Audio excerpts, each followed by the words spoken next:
Ratra vision में आपका स्वागत है। कुछ भी कभी भी। Please do subscribe my channel, like comment and.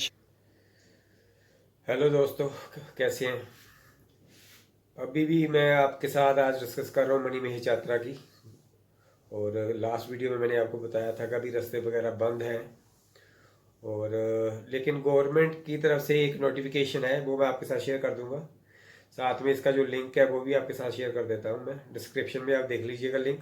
यहाँ से रजिस्ट्रेशन वगैरह होनी है, तो आप रजिस्ट्रेशन और मेडिकल सर्टिफिकेट, ये दोनों जरूर, और आधार कार्ड, कोई भी मतलब आइडेंटिफिकेशन जो है वो लेके जाना जरूरी अनिवार्य है। तो ये चीज़ें ज़रूर अपने साथ रखनी है आपने। तो आप पहले करवा के रखें। और जो रजिस्ट्रेशन वगैरह है उसमें एक बंदे की पर्टिकुलर देकर बाकियों की जो जितने उसके साथ जाने हैं वो साथ में ही उसी में एंट्री कर उसके स्कैन करके आइडेंटिफिकेशन वगैरह आपने डालनी है और मोबाइल नंबर डालना है। ठीक है जी।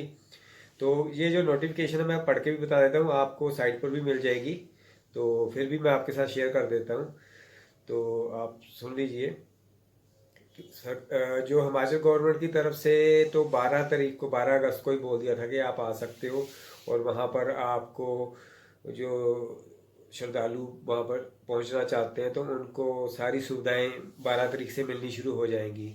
लेकिन अभी वो आपको पता ही है, रास्ता में जो हो गया है आपका, बादल फट गए हैं। तो उसके कारण आपका क्या नाम था उसका, बड़सर वाला रोड जो है बंद हो गया है। बरमोर से, बरमोर और बड़सर वाला रोड बंद है। तो इसलिए उन्होंने 2-3 दिन बोला था। मैं तो आपको यही रिक्वेस्ट करूँगा सभी को, यात्रियों को, कि आप 18-19 तारीख तक ही अपना प्रोग्राम बनाना, इससे पहले मत जाना। हाँ, जिन्होंने वहाँ लंगर वगैरह की सेवा करनी है वो तो चंबा तक जा ही सकते हैं, फिर उनको इजी हो जाएगा वहाँ पहुँचने का आगे के लिए। फिर उनको फास्ट अपडेशन मिलती रहेंगी, वहाँ की गवर्नमेंट भी उनकी सपोर्ट करेगी। लेकिन जो श्रद्धालु हैं जिन्होंने तीर्थ यात्रा करनी है, वो मेरे हिसाब से, मेरे सुजेशन है कि आप लोग 18-19 तक ही पहुँचे वहाँ पे। और साथ में आगे का भी जो बरसात का मौसम है उसका जो बिहेवियर है वो भी पता लग जाएगा। आगे कुछ प्रॉब्लम तो नहीं आती। तो इतने दूर आपने सफ़र भी करना है और बाद में कहीं फंस जाओ तो ये भी दिक्कत रहती है। और एक मेरा सुजेशन है, अगर आप गाड़ियों में भी जाते हो ना, तो मेरे हिसाब से, अगर मैं खुद, जैसे मैंने जाना है, तो मैं गाड़ी से, कार से जाऊंगा। तो मेरा क्या है कि मैं सोच रहा हूँ कि चंबा में गाड़ी पार्क कर दूँ। चंबा से जो गवर्नमेंट की गाड़ियाँ हैं, चाहे टैक्सी की हैं, उनके थ्रू आगे जाऊँ। उससे बेनिफिट ये होगा कि सपोज कल को रास्ता, क्योंकि चंबा तक का कोई प्रॉब्लम है नहीं ज़्यादा, लेकिन जो आगे का इंटीरियर रोड्स हैं वो अगर बंद हो जाए तो हम फंस जाएंगे, हमारी गाड़ियाँ फंस जाएंगी, तो हमें निकलना मुश्किल हो सकता है। अगर गवर्नमेंट पूरी तसल्ली देगी कि हाँ भाई कोई प्रॉब्लम नहीं है, हम आपके साथ है, सहयोग पूरा करेंगे, तो फिर तो कोई प्रॉब्लम नहीं होती, फिर तो आप अपने आराम से वहाँ पर लेके जा सकते हो। लेकिन फिर भी चंबा से आप जाए तो हमें ये इजी हो जाएगा कि अगर सपोज कहीं पे भी रास्ता बंद होता है तो उतने डिस्टेंस के लिए उधर से गाड़ी आ सकती है। जो डिस्टेंस ख़राब है वहाँ से यात्री पैदल क्रॉस करके रास्ता, और दूसरी तरफ से गाड़ियाँ खड़ी, तो इससे क्या होगा, एक रश नहीं रहेगा। और सेमिटेनियसली जो है काम, जो है भीड़ वगैरह का कोई काम नहीं रहेगा। ऐसे भीड़ हो जाती है और ऐसी प्रॉब्लम्स आती है ना, तो खाने पीने का, बीमारियों की बड़ी प्रॉब्लम रहती है। तो इन चीज़ों का केयर रखना बहुत ज़रूरी है हम लोगों को, क्योंकि श्रद्धा अपनी जगह है, लेकिन एनवायरनमेंट सिचुएशन के हिसाब से भी हमें समझदारी का काम करना चाहिए, वो भी ज़रूरी है। तो चलो मैं आपके साथ शेयर कर देता हूँ। 12 वाला तो आपको मैंने, इन्होंने लिखा हुआ था, लेकिन उसके बाद बादल फटने के बाद ये होगी प्रॉब्लम। और इन्होंने लिखा है कि बेस कैंप जो है हडसन में होगा। वहाँ पे चेकिंग अपनी आपका हेल्थ चेक होगा।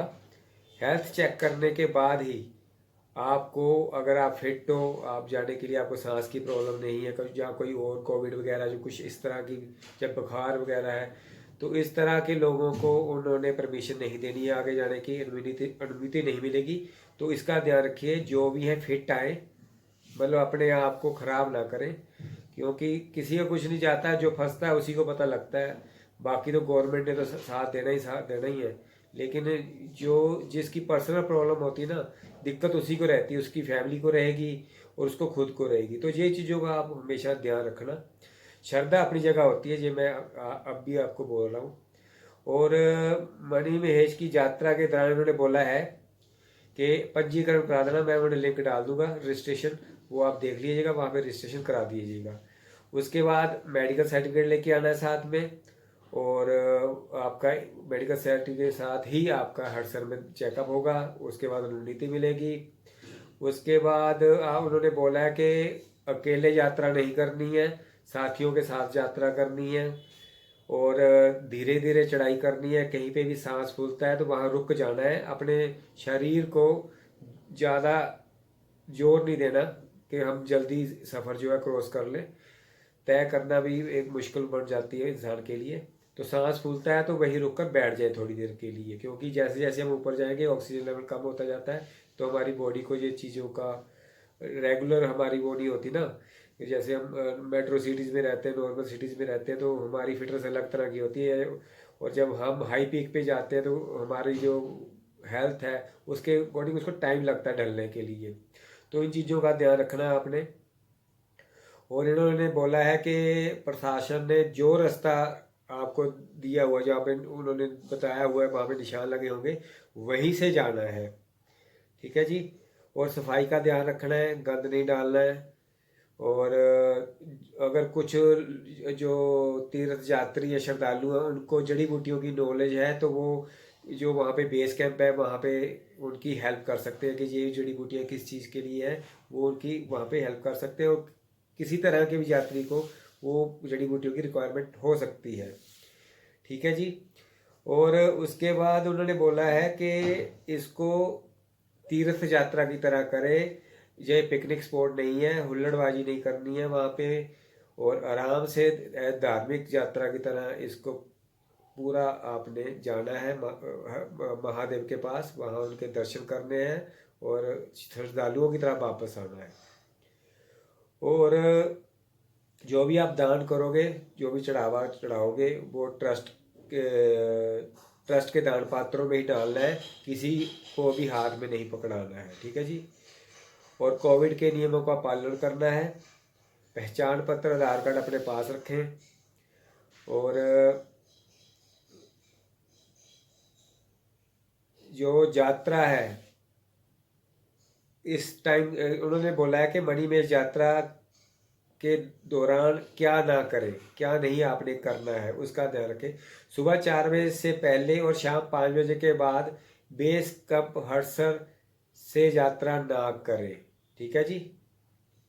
सुबह 4 बजे से पहले और शाम को 5 बजे के बाद ये जो यात्रा है वो स्टार्ट नहीं करनी है आपने, वहीं पे आपने सो जाना। अगर आप पहुंचते लेट हो ना घर से, मतलब कि वहाँ पे हड़सर पहुंचते हो, शाम को पहुंचते हो जी, तो आप सोचते हो कि सुबह 2-3 बजे हम चढ़ाई शुरू कर दें, तो वो नहीं काम करना है। 4 बजे के बाद और शाम को 5 बजे से बाद नहीं करनी।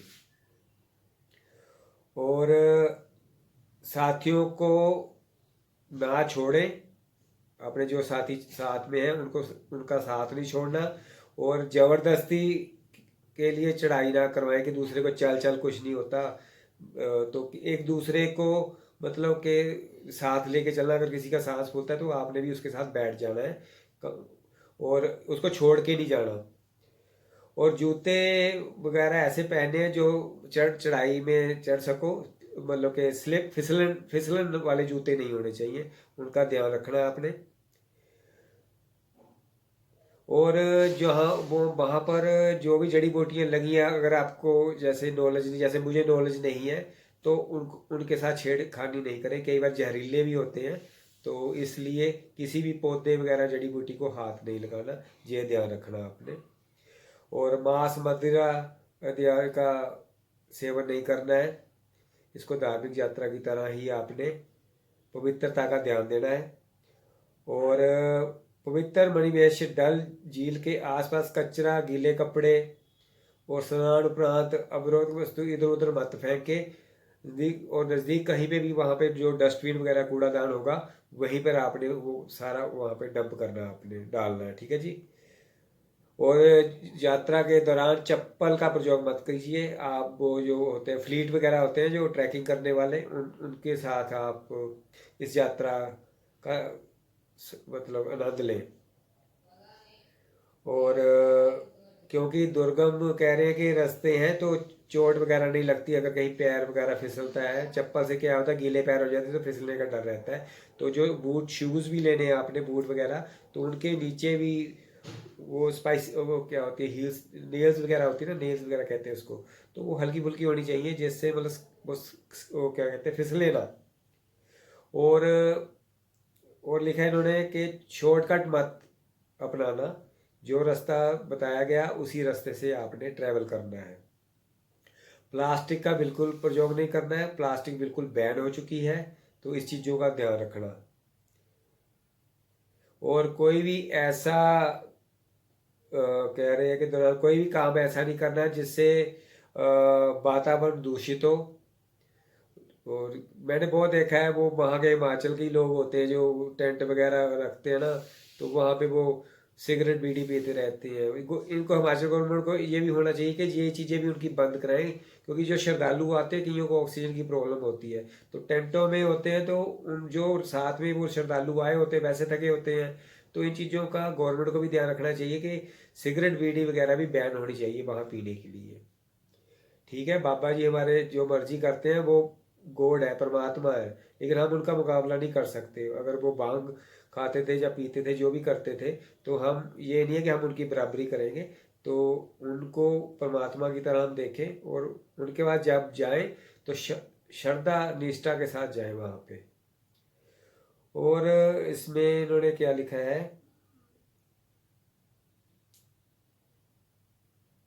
हाँ, ये लास्ट पॉइंट जरूर याद रख लीजिएगा कि यात्रा के दौरान अगर मौसम खराब होता है, हरसर बट डल झील के बीच चिनो सुंदर राशि गौरीकुंड एवं डल झील पर सुरक्षित जगह पर रुके। मौसम अनुकूल होने पर ही यात्रा करें। अगर मौसम खराब होता है तो ये स्पेसिफिक जगहें हैं, वहाँ पे आप रुक जाएं। और जब बेस कैंप जहाँ पर आते हैं वहाँ पे रुक जाना, जहाँ मेडिकल कैंप भी आते हैं वहाँ रुक जाना, आगे सफ़र नहीं करना है आपने। तो इन चीज़ों का आप ध्यान रखिए। मैंने साइट पर, आप दोबारा बता देता हूँ, साइट पर दोबारा मैंने ये लिंक डाल दिया है हिमाचल गवर्नमेंट का, वहाँ से आप रजिस्ट्रेशन करा सकते हैं, मेडिकल बनाइए और यात्रा का 18-19 से आरंभ करिए। जैसे ही मैं अगर आपको अपडेट देता हूँ, जहाँ आपको वहाँ से कहीं से भी और न्यूज़ से आपको इन्फॉर्मेशन मिलती है, तो आप अपना यात्रा को प्रस्थान कर सकते हैं। और यहीं पर मैं विराम लगाता हूँ अपनी बातों का। और हर हर महादेव, आपकी यात्रा और मनोकामनाएं सबकी मंगल कायम और शुभ हो। और धन्यवाद।